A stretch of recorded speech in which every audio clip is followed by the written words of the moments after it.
Wolfpack down at NC State. He's our guy, Matt Chazanow. Chaz, thanks for hopping on, man. Here you go. Thanks for having me, buddy. It's good to talk to you. Absolutely. And unfortunately for you, we have to start with what had to be a scary scene Saturday with the injury to Grayson McCall. Take us through your view of that, everything you saw, and what's transpired here since. Yeah, it was really shocking and scary and dramatic. And I've called a lot of games now, and I'm not sure I've really ever seen anything like that before. And it was about as hard a moment as I've had to call. There's an active fumble recovery going on, but McCall was obviously hurt. And so there's two things going on at once. You got trainers streaming onto the field and Wake Forest taking the ball back to the 2 and fans recognizing the play's active, but his helmet's off and they're booing and everybody's cortisol levels shot up. Just a high anxiety moment. So it was just hard as a father, as just the human element of this, to think about, to see his dad down there on the field and his family having a really emotional moment. A lot of players were crying. I mean, it was really scary. So for being not okay, he's doing well. You know what I mean? He was a concussion and he was brought to the hospital and all that. But he's doing as well as one could hope to be, and it warms your heart to hear that. Yeah, and obviously, in the last decade for sure, and this year because of Tua and whatnot, there's been a lot of talk going on around concussions. What is his prognosis, or do they have one? Going forward to the rest of the season. I don't think it's official for the rest of the year. I mean, I'd be absolutely blown away if he's playing Saturday. That's not realistic. In terms of what lies ahead, I think it's one of those deals where coaches and probably even family, like everybody just kind of throws their hands up for the moment and goes, well, let's shelve football for a second. Is this guy okay? Mm-hmm. Okay, he's all right, but there's a protocol to this, and considering the history of it, you take it really, really, really slow. So I don't have anything the furthest thing from official with that. So I don't really know the answer to it. But I think we'll be talking about C.J. Bailey for Saturday. Yeah, certainly wishing him the best going forward because, man, that was a scary highlight to watch on Saturday after it happened to McCall. And then you mentioned Bailey, who's coming in as the quarterback now. And this is a thing where it's not like he's coming in with no reps leading up to this. Like he's played enough here in the last month. What led to the reps, I guess, coming in? What was the back and forth between him and McCall, and how ready is Bailey to go on Saturday? Yeah, it's all been injury stuff. McCall came out banged up in the first quarter against Louisiana Tech a few weeks back, and he actually walked himself off the field. He just wasn't quite right, and they were working on him. And so Bailey came in, played really well against Louisiana Tech. He had a few snaps against Tennessee in garbage time, but didn't attempt to pass, and there wasn't much to that. And so he really played his first action against Louisiana Tech. He had 3 first-half passes, I think. One of them was a pick by Louisiana Tech. Actually, the kid made a heck of a play, the linebacker. It was more a credit to the defender than it was a discredit to Bailey. Second half, he was great, and he led the comeback, and they beat a pretty decent Louisiana Tech team, an improved Louisiana Tech team from last year, I suspect they'll say at the end of the year. So he has played a good bit. He started against NIU.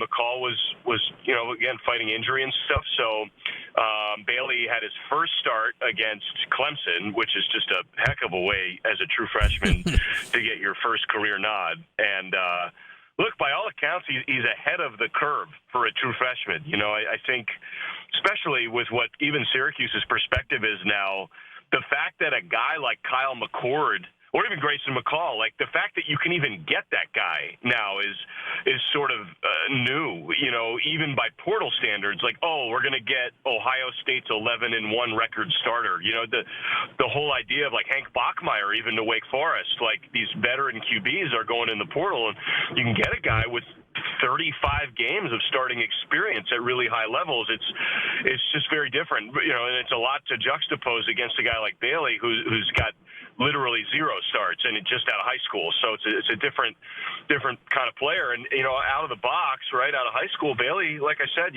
really gifted, like obviously big time arm talent. He's an athlete in that he's got good speed.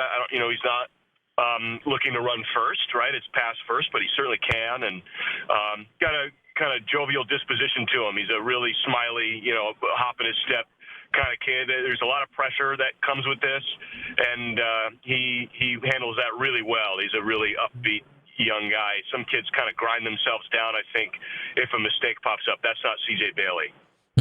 Syracuse fans are quite happy they got Ohio State's quarterback from last year instead of having to toss a true freshman out there. It's working out rather well up in these parts, so we'll see how that kind of juxtaposition of things looks on Saturday. We got the voice of the Wolfpack, Matt Chazanow, with us. Cuse and NC State Saturday night, 8 o'clock down in Raleigh. And here we are, 12 years now for Dave Doran. Matt, I spent the whole offseason looking at this NC State team, and, they added McCall. They had a bunch back. I think they're going to have a really good year. It's been kind of touch and go this year for a variety of reasons. Defense hasn't quite been up to maybe Doran's year in, year out standards. What are you looking at the team right now, or are they setting themselves up for a strong back nine, kind of like they had last year? They could. I mean, I think NC State's that team with a 3-3 and 0-2 ACC record. That is what makes the ACC so hard, because you go on the road to a place like Carter Finley, and it's a night kick, and I think that the place will be pretty frothy, right? It's going to be a hostile spot for Syracuse, and it's going to be a really hard place to win on the road, and I do think it's very possible NC State could have a really strong second half of the year, and I know that was the hope and to some degree expectation at the start of the year, certainly the hope. And shy of the Wake Forest game, shy of last game against the Demon Deacons that came down to the absolute last threads of the ball game and the last drive where Hank Bachmeier converts a heroic 4th and 10 and avoids a strip sack fumble to maintain the drive, and really skin of their teeth stuff, and good credit to them. They played really well in the fourth quarter, but super tight ball game. Shy of that, if NC State's 4-2 and 1-1 in the league, the rhetoric's probably more like, hey, their only losses are neutral site against a really good Tennessee team and an obviously difficult road game at Clemson. I mean, you didn't fare well in the first quarter, and you got smacked late against Tennessee, but there's no shame in losing to the Volunteers and the Tigers. But the Wake Forest game, you go, well, now hang on a second. It's win-loss, win-loss. We're alternating, and what were expectations, and what's this going to land like? And, I think that there's a ton of meat on the bone. Last year was the accentuated version of that. You struggle to start and win 5 straight. It's a heck of a finish, to say the least. But I could see it. Higo, I could see NC State having a really strong back half of the year for sure. All right, and we're all hoping up here it doesn't start on Saturday night, but certainly could. So Syracuse fans are watching this game Saturday night, Matt. We've talked about the quarterback situation. What weapons on offense do Orange fans need to keep their eye on? Well, Concepcion, he wasn't in the game against the Orange a couple of years ago, and I know you didn't see him last year firsthand. He hasn't had the same statistical output, but that's because he's gotten double-teamed in bracket coverage and all the attention, and deservedly so. I mean, he's a prototype NFL slot receiver. He had one of the great freshman years in college football last year. He's the ACC Freshman of the Year, and super quick, really precise route runner, great hands. He's also, they got him wildcat running back last year, jet sweeps. How do you get him the ball? Because he can pop one. So there's that, right? And then the running back room was really supposed to be, and by all accounts still is, led by Jordan Waters, but Kendrick Raphael's been excellent. He's just a sophomore, and he led the way last game with 75 yards and a touchdown. I mean, he was very good last game, and I think the very underrated non-statistical thing with running backs is always pass protection. The kicker there is not to protect the quarterback, but I think it's predictability. If you bring a running back in and he can't pass block, the defense can key in and go, well, this guy's in. We know it's a run. And so if you can pass block, it just makes that option it makes it that much harder for the defense to try to figure out what play is to come, which is 85% of the game. at this level. If you're predictable, then it's kind of ball game. So he was great at that, and they can pass it or run it when he's in the ball game. And Concepcion gets so keyed on. I think it's opened things up for Justin Jolie, who, I'm not going to think Antonio Gates. Antonio Gates is the best pass-catching tight end ever, right? But he's that type of player. He's a really good athlete, great hands, pass-catching tight end. And then a whole slew of really gifted outside guys that Bailey's kind of developed some chemistry with here. So that's part of the optimism. It's the line's been good. The offensive line's been good. And I don't know. I could see the offense figuring it out here in the back half of the year and scoring some points. And, they scored 30 against Wake Forest. Give them a chance to win for sure. All right. Lastly, Chaz, on the defensive side, a name Cuse fans are familiar with is Jihad Carter. He went in the portal last year to Ohio State. Things did not work out there. Now he's down in Raleigh. How's Jihad, our guy Jihad, doing down there this year? Yeah, Carter played a bunch to start the year, and, he's been in the last couple of weeks. There's a Maryland transfer at the very same spot named Tamarcus Cooley, and it's one of these deals where, look, Carter's playing, but, Cooley's been great. And you can look at Cooley's stats the last couple of weeks, and he's been scooping up a lot of snaps and ascending in the depth chart. So I would call that squarely a position battle right now. And in fact, what I think is a better way to put it is really it's just a point of depth. You can play both guys and feel really good about it because they're both high-level players. They're power league transfers. And so specific to the nickel spot where they had Carter, you really have two guys if you're NC State.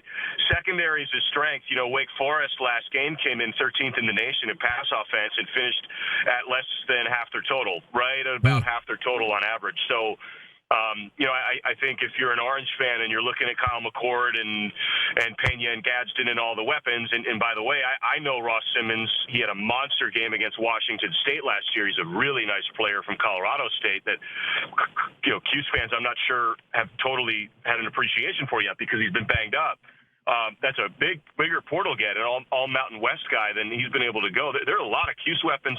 That's a really fun battle. The NC State secondary, the defense, the way they heat up the pocket with a lot of blitzes.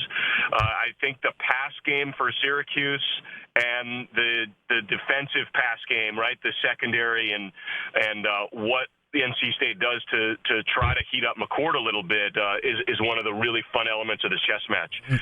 All right, it'll be a fun watch. We're told to expect more Justice Ross Simmons this week as he continues his return to health, so that'll be something to watch out for as well. All right, Chaz, always great to chat, my friend. Enjoy it on Saturday down there in Raleigh. Here you go. It's a pleasure. It's always fun to talk to you, and I'm excited to get really hostile texts from you during the broadcast. It's one of the things I look forward to the most. Okay, I will put a note in the calendar to text coming up. All right, buddy.